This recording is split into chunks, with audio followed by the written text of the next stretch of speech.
And then you go to a different situation in Minnesota and you get a chance to play from a guy I had, watched from high school because he was from East Texas in Palestine, play at Oklahoma, probably should have won a Heisman early on in his years at Oklahoma. And then he comes to Minnesota. You guys had a funny offense. One from being a defensive player where you're kind of like, all right, we could be 3-and-out and back on the field a lot because you have to run the ball. Your quarterback position is kind of like a revolving door of like, Yep. You don't really know if you have stability at the position, but you have one guy who you're going to hand the ball off to, and he's going to fucking run it like a tractor. Oh, and the crazy part is, like you said, it could be 3-and-out. You could go 3-and-out and be right back on the field. And then a minute and a half or 2 minutes. Like boom, boom, boom, boom. And it could happen that way 2 or 3 series.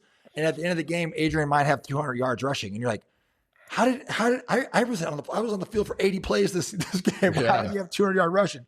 Because it might be 2 yards, 70, right? And that was crazy. My first couple of years there before we got Brett, in 08. So 08 was my first year there. Like you said, we had Travaris Jackson, Gus Frerotte, and other than Brett, even after that, I mean, our door was revolving, since 2010, 2009 was the only time we had a stable quarterback. It felt like, but the one guy everybody knew was going to get the ball was 28, Adrian Peterson.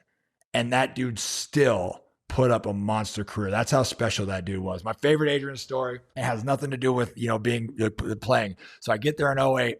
We're out there. I never worked out with the team. I always had my trainers in Arizona and stuff, but I told Brad, I was like, yeah, man, I'll stay there and I'll work out with the guys that just signed there, get to know everybody. I'll stay for a few weeks, but then, I got to get back and get back in my routine. Right. And so I go and we're running 300-yard shuttles this day. Right. So fat boys, us non-skilled positions, we got to run 300-yard shuttles. I remember I'm thinking I beat everybody by like 25 yards. I'm like, this is, showing everybody my lung capacity and how great a shape I'm going to be. So the skill guys got to run 4. So Adrian on the last one beats everybody, but by like 50 yards, right?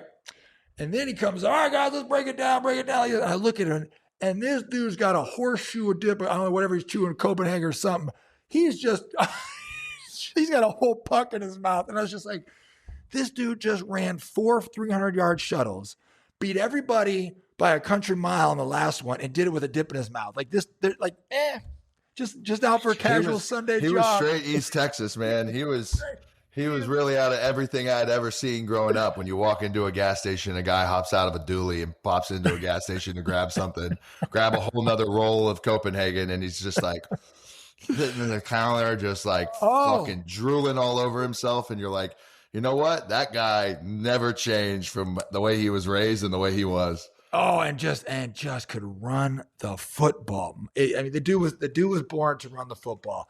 He was fun to play with. He was great. I got to play against him as well. What an absolute stud. And like you said, like our offense was weird because you knew Adrian was getting the ball, and dudes couldn't do anything about it. You know what I mean? It wasn't when Brett got there is when we opened up the pass game. But he was a special dude.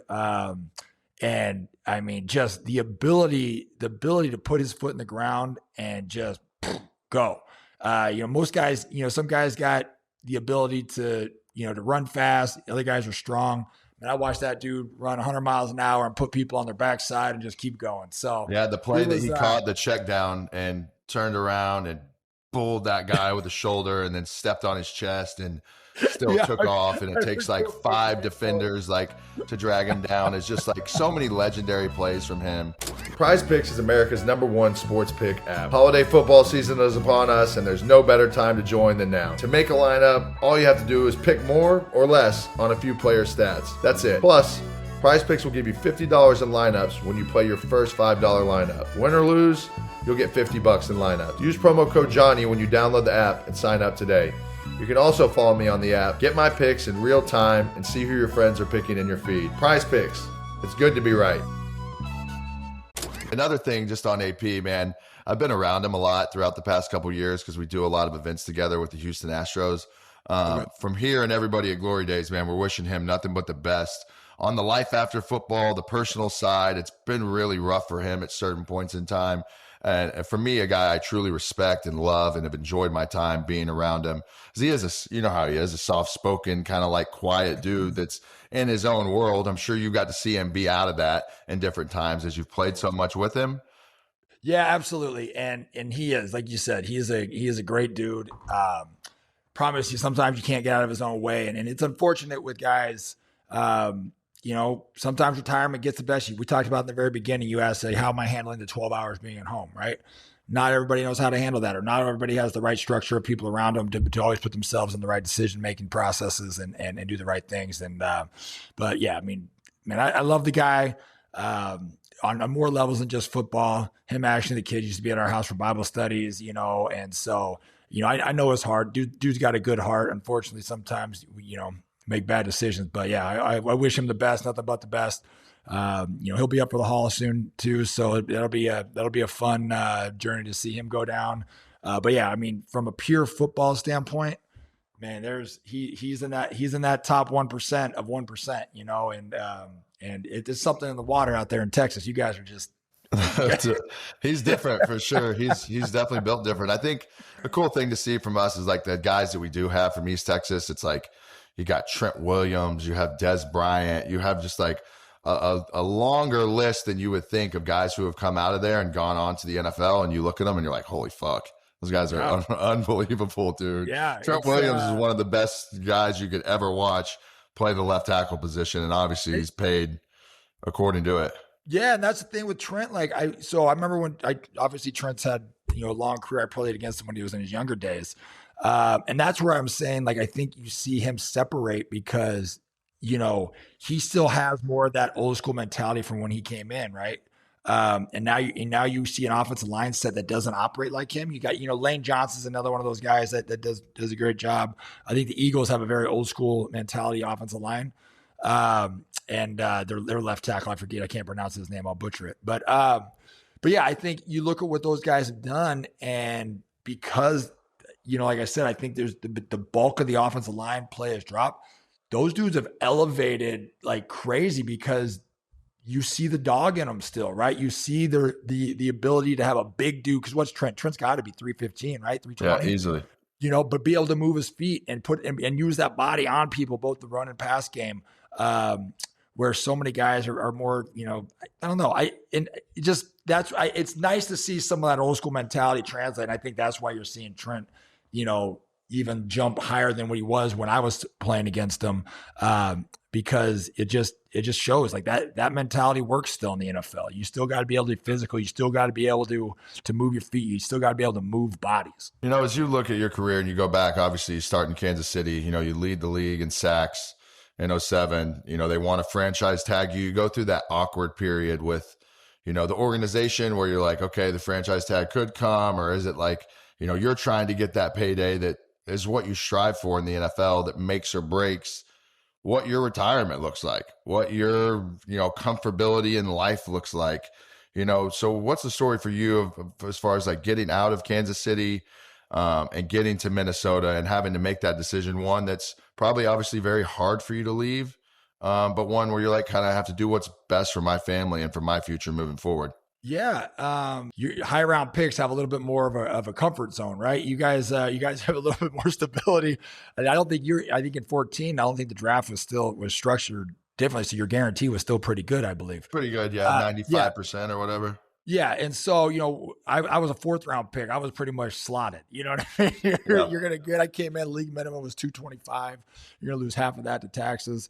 Yeah, you see $80,000 after your first year in the NFL. NFL. Right. You're like, oh, okay, sweetie. Might as well go swing a hammer.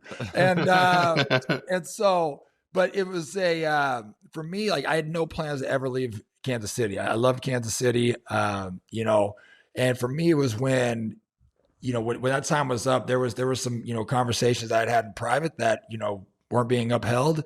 And, when I made the phone call to ask to be traded, it was because I'd already told them, like, don't franchise me. I signed the tender. I got in trouble my 3rd year. I told them, I said, hey, we were in negotiations. I said, let me prove to you guys that I'm grown up, that, let me right my wrongs type of deal.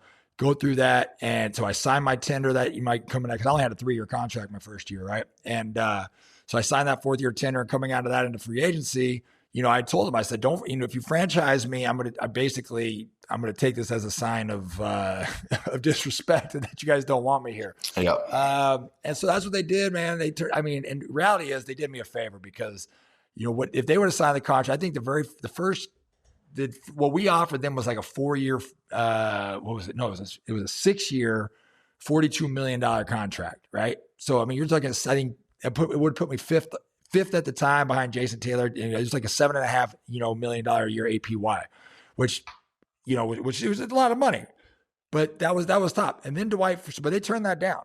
So then Dwight Freeney comes out and gets $12 million a year. He gets a 6-year, $72 million contract from the Colts, and we were just like, "Thank you, Chiefs." Yeah. I got better numbers than Dwight Freeney, and now the market just got set, right? So, I had no plans of ever leaving the Kansas City. It literally broke my heart to learn the side of the business that I had to learn it. But at the end of the day, as a man of faith, I think that the Lord puts you where you need to be. I'm not saying the Lord was trying to get me paid, what I got paid. Yeah, for sure.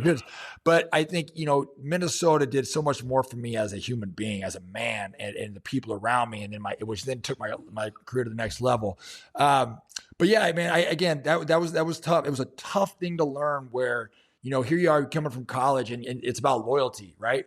Especially you didn't have the transfer portal back then. So, you know what that was like. You didn't have the transfer portal. So when you signed those scholarships, that was there. It was about loyalty, rivalries. It was about the guys, right? The whole mantra is like Friday Night Lights. And so you carry that into the NFL, and then all of a sudden you got the team that you love, the team that you perform at a high level, trying to beat you down to your lowest point and say things and do things and tell you you're not worth anything. And you're just kind of like, whoa. Now I'm understanding what negotiating in business is like. And so it just got to a point to where I was just like, you know what? I can't sit here and give my all to an organization that doesn't have my back, and breaking promises. And so that was the conversation I had. I ended up calling Clark himself and I said, hey, this is what's going on with Carl, blah, blah, blah. He said, we let them handle that. So I said, all right, here's your guys' 2 options. Either trade me or you're going to rent me for $25 million over the next 2 years and I'll show up week 10 and pull a hamstring. So let's figure it out. And, they finally granted me the trade to Minnesota, and the rest is history.